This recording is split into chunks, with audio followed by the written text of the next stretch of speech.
남들보다 뒤처질까봐 혹은 누군가에게 미움받지 않으려 억지로 나를 끌어올리며 하루를 보냅니다.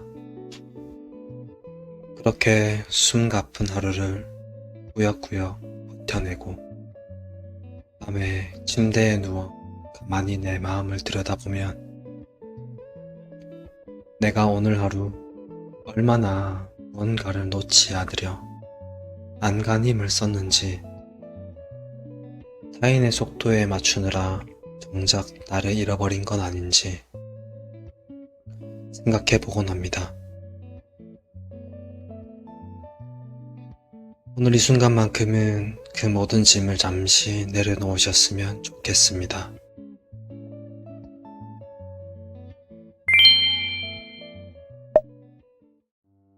늦은 밤 인사드립니다. 오늘 하루도 무사히 잘 보내셨어요? 저는 윤집중입니다.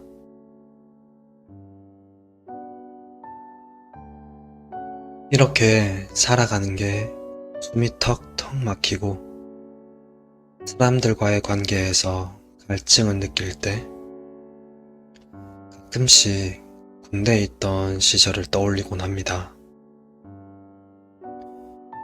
세상과 막 첫인사를 놔두던 찰나 곧바로 세상과 단절된 채 입대했던 그 어린 시절, 기대감과 불안함과 답답함의 또 다른 이름이 나였던 그 시절, 언제 끝날지, 정말 끝나기는 하는 건지 가늠조차 되지 않던 그 시절, 꿈 많던 소녀는 그렇게 또 다른 인생에 도전을 시작했었죠. 일병 말 때쯤이었을 겁니다. 하루 훈련을 마치고 모두가 잠든 시간, 저는 도서관으로 향했습니다. 전역하는 날까지 꾸준히 다녔죠. 저는 몸도 마음도 너무나 부족했던 저였기에 그 빈자리를 채우고 싶다는 갈망이 참 컸나 봅니다.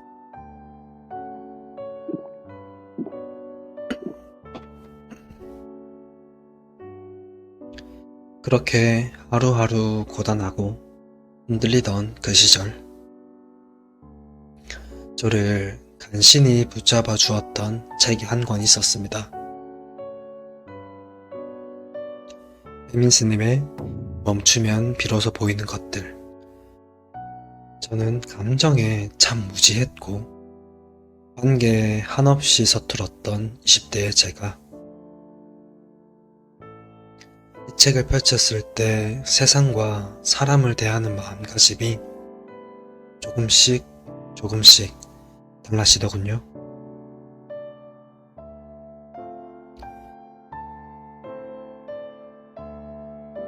마치 저라는 사람에게 앞으로 어떤 길을 걸어가야 할지 미리 답지를 알려주는 것 같았습니다. 모두가 그랬겠지만 사람들과 같은 공간에서 24시간을 부대껴 본 게 처음이었던 저는 정말 부족한 사람이었습니다. 할 줄 아는 것도 없었고 관계도 원만하지 않아 참 답답했었죠. 그렇게 막막할 때마다 이 책을 꺼내 들었고 전역할 때까지 대략 7번 정도 읽었던 기억이 나네요. 오늘 다시금 제 시선이 한참을 머물렀던 그 문장들을 여러분과 조용히 나눠볼까 합니다. 첫 번째, 휴식의 장입니다. 세상이 나를 괴롭힌다고 생각하세요? 내가 쉬면 세상도 쉽니다. 숨가쁜 세상 속에서 잔뜩 날이 서 있던 제 마음을 비로소 쉬게 해줬던 문장. 그중 제 마음을 울린 문장 소개해 드릴게요.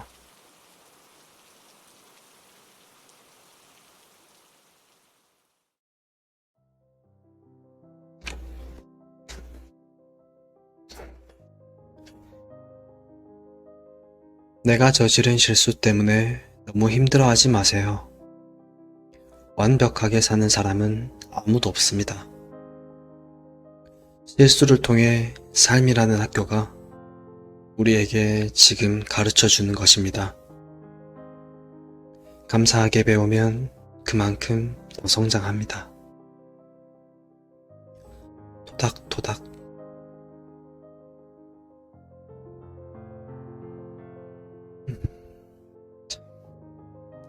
저 마지막 토닥토닥이라는 네 글자가 유독 마음을 뭉클하게 하네요. 저는 이 구절을 읽으면서 제 인생에서 가장 뼈아팠던 실수 하나가 문득 떠올랐습니다. 저에게는 비슷한 시기에 각자의 시험을 준비하며 서로를 참 많이 응원했던 친한 동생 하나가 있었는데요. 시간이 흘러 저는 제가 준비하던 시험에서 잠시 멈춰서야 했고, 그 녀석은 당당히 합격해 이제 막 파출소에 부임한 풋내기 경찰이 되었었죠.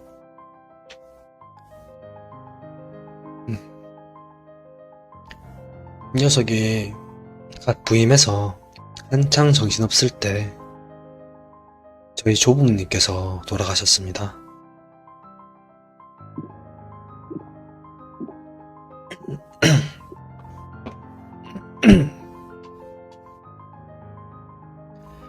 제 실패를 자기 일처럼 위로해주던 그 녀석은 교대 근무를 끝내고 피곤한 몸을 이끌고 제 가장 슬픈 날에도 제일 먼저 빈소로 달려와 줬어요.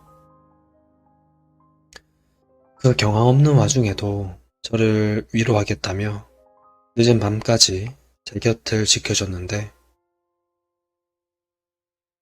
그날 저는 녀석과 술을 한 잔 기울이다가 그만 사소한 의견 차이로 심각신하고 말았습니다.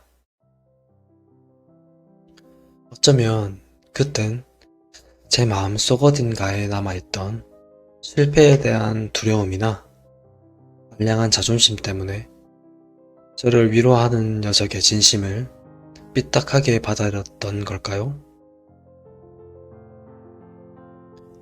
결국 우리는 그렇게 서로 마음이 상한 채로 등을 돌렸고, 그날 이후로 몇 년이 지난 지금까지도, 심지어 그 녀석이 결혼할 때조차 저는 얼굴을 보지 못했습니다. 살다 보면 참 뜬금없이 그 녀석 생각이 나요. 이유가 어찌됐든 내 가장 힘들었던 시절, 그리고 가장 슬펐던 날은 함께 해준 고마운 녀석이었는데,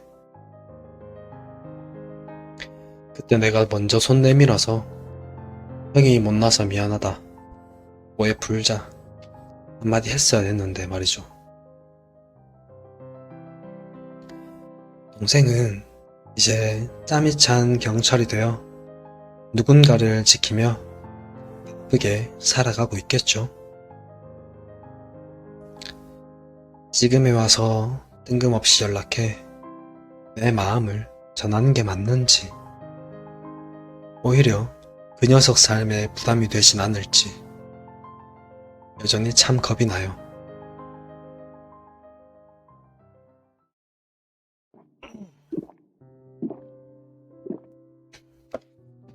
하지만 방금 읽어드린 문장도, 그 돌이킬 수 없는 실수조차도 삶이 저에게 무언가를 가르쳐 주려던 과정이겠죠. 어쩌면 타이밍을 놓친 사과가 얼마나 깊은 후회를 남기는지를 이렇게 아프게 배우고 있는 중인지도 모르겠습니다.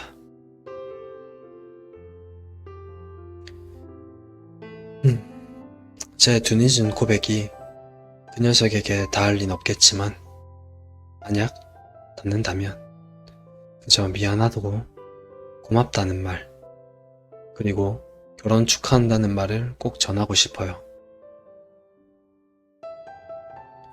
오늘 밤은 어느 파출소에서 밤을 새우고 있을 그 녀석의 평안을 조용히 빌어보고 싶습니다.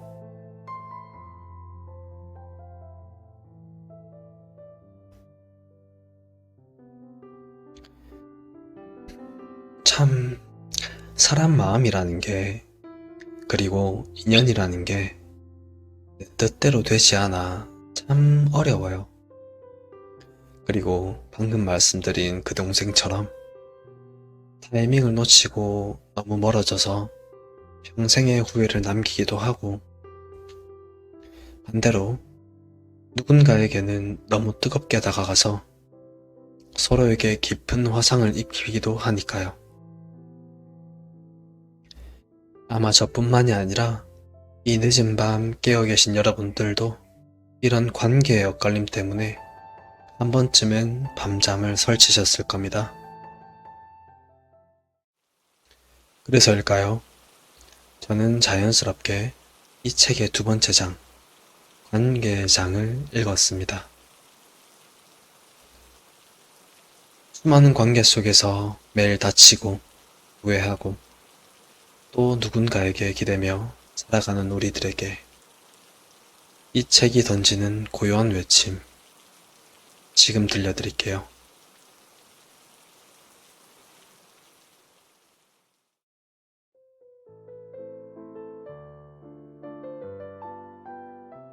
인간관계에서 생긴 문제를 풀 때 왜 상대가 내 마음을 알아주지 못할까? 왜 내가 원하는 대로 해주지 않을까? 이런 마음에서 출발하면 문제는 절대 풀리지 않습니다. 왜냐하면 상대에 대한 이해가 아닌 나의 요구로부터 시작되었기 때문입니다. 대신 왜 상대가 나에 대해 저렇게 생각하는지, 나의 어떤 면 때문에 오해를 했고 힘들어하는지, 이런 관점에서 출발하면 상대에 대한 이해가 깊어지고 생각보다 쉽게 문제를 해결할 수 있습니다.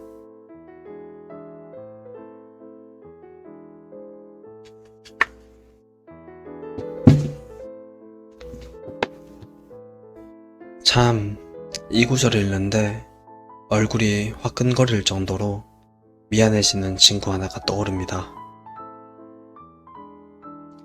제 고등학교 3년 내내, 그리고 성인이 되어서도 꼭 붙어 다녔던 참 착한 친구 녀석 하나가 있었어요. 그 친구는 유독 집안에서 차별 아닌 차별을 많이 받았습니다. 감수성이 뛰어난 친구였는데 어머님께서 참 모질게도 그 친구를 몰아세웠었죠. 어린 나이에 삐뚤어지지 않고 버텨낸 게 대단할 정도로 녀석의 속은 까맣게 타들어가고 있었습니다. 가끔 친구가 정말 견디기 힘들 때면 저에게 집안 얘기를 꺼내면서 저에게 기대곤 했어요. 근데 그때의 저는 참 어리고 어리석었습니다.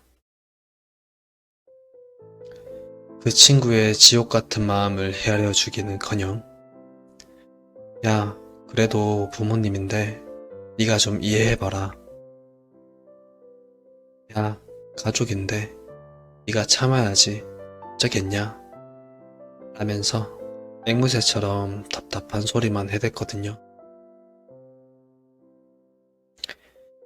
방금 읽은 책의 구절처럼 저는 녀석의 상처를 이해하려 한 게 아니라 부모님과는 원만하게 지내야 한다는 제 알량한 잣대와 요구를 그 상처받은 친구에게 강요하고 있었던 거였어요.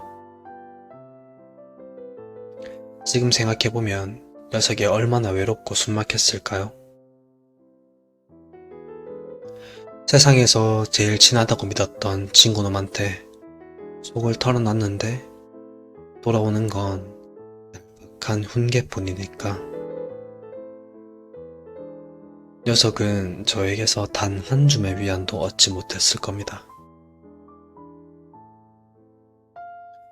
결국 그 얄팍한 관계의 미천이 드러난 탓인지 나중에 다른 친구와의 오해가 겹치면서 늘 함께였던 우리 친구들은 뿔뿔이 흩어지게 됐어요.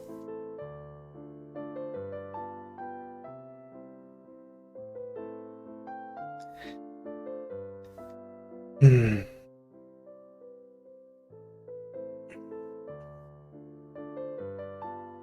가끔 생각합니다.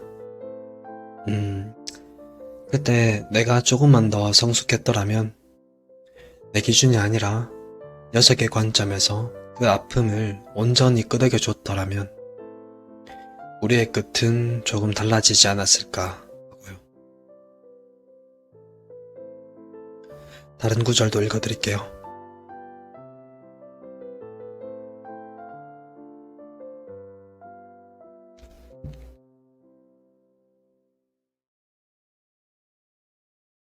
아무리 서운해도 마지막 말은 절대로 하지 말아요. 그 마지막 말이 좋았던 시절의 기억마저도 모두 불태워버릴 수 있기 때문입니다. 사람은 변했어도 상황은 달라졌어도 추억은 그래도 남겨둬야 하잖아요.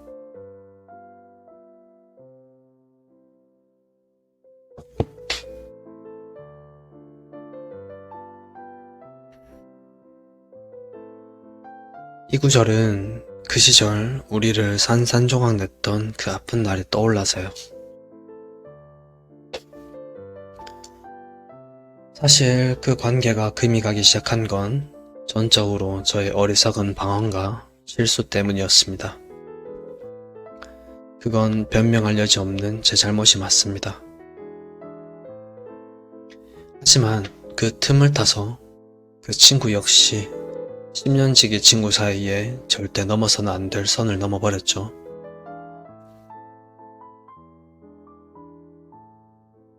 저의 죄책감, 그리고 녀석에 대한 배신감이 참혹하게 뒤엉켰던 그날, 우리는 서로를 향해 가장 날카로운 이빨을 드러냈습니다. 네가 먼저 원인을 제공했잖아.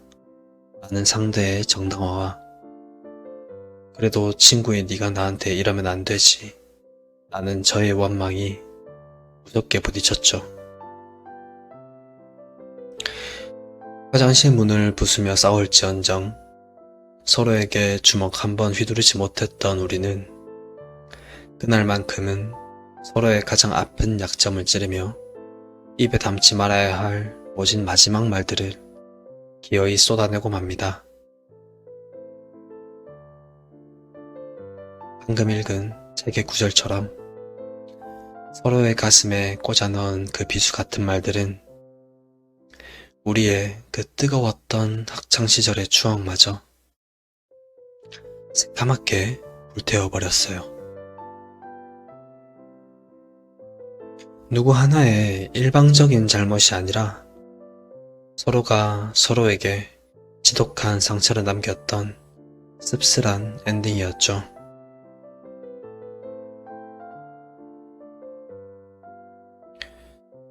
참 어렸습니다. 내 알량한 자존심 때문에 가장 소중했던 친구와의 마지막 여백마저 태워버렸으니까요. 비록 우리가 예전처럼 돌아갈 순 없어도 적어도 그때 그 모진 말들만은 삼켰더라면 서로를 최악으로 기억하며 끝나진 않았을 테 말이죠.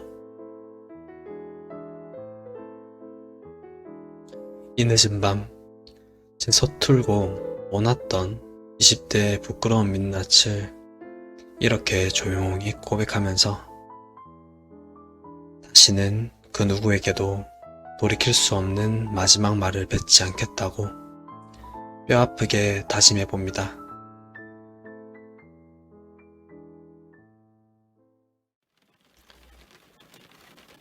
오늘 밤 제 부끄럽고 찌질했던 제 과거의 민낯을 여러분 앞에 참 많이도 꺼냈습니다. 이 책을 통해 제 서툴고 모났던 시절을 다시 마주하는 건 솔직히 참 아프고 후회되는 일이었습니다. 하지만 이 책의 마지막 장을 덮을 때쯤 스님은 뼈아픈 자책에 빠져있는 저에게 이런 따뜻한 위로를 건네더군요. 오늘의 마지막 낭독입니다. 부족한 나라고 해도 내가 나를 사랑해주세요. 이 세상 살면서 이렇게 열심히 분투하는 내가 때로 가볍지 않나요? 친구는 위로해주면서 나 자신에게는 왜 그렇게 함부로 대하는지 내 가슴을 쓰다듬으면서 사랑한다고 스스로에게 말해주세요.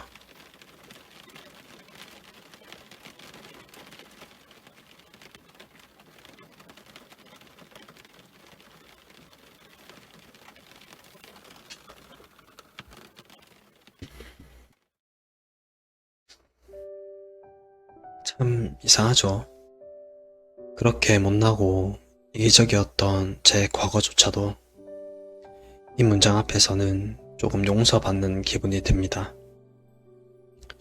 생각해보면 그때 저는 남들에게 뒤처지지 않으려고 또 상처받지 않으려고 잔뜩 나를 세운 채 저만의 방식으로 참 치열하게도 분투했던 것 같습니다.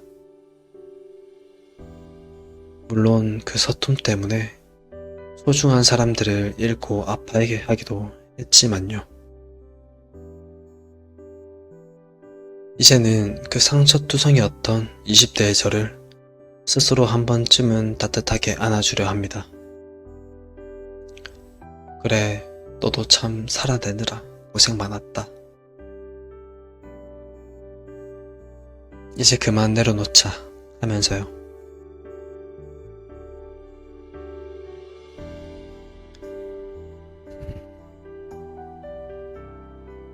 이야기를 시작하며 타인의 속도에 맞추느라 정작 나를 잃어버린 건 아닌지 생각해보게 된다고 말씀드렸었죠. 내일만큼은 우리 너무 안간힘 쓰지 않았으면 좋겠습니다. 과거의 뼈아픈 후회도 남들의 시선도 모두 잠시 내려놓고 오직 나만의 속도로 뚜벅뚜벅 걷는 하루가 되기를 진심으로 응원하겠습니다. 오늘 하루 진짜 애 많이 쓰셨습니다. 다들 편안한 밤 되세요. 저는 윤집중이었습니다.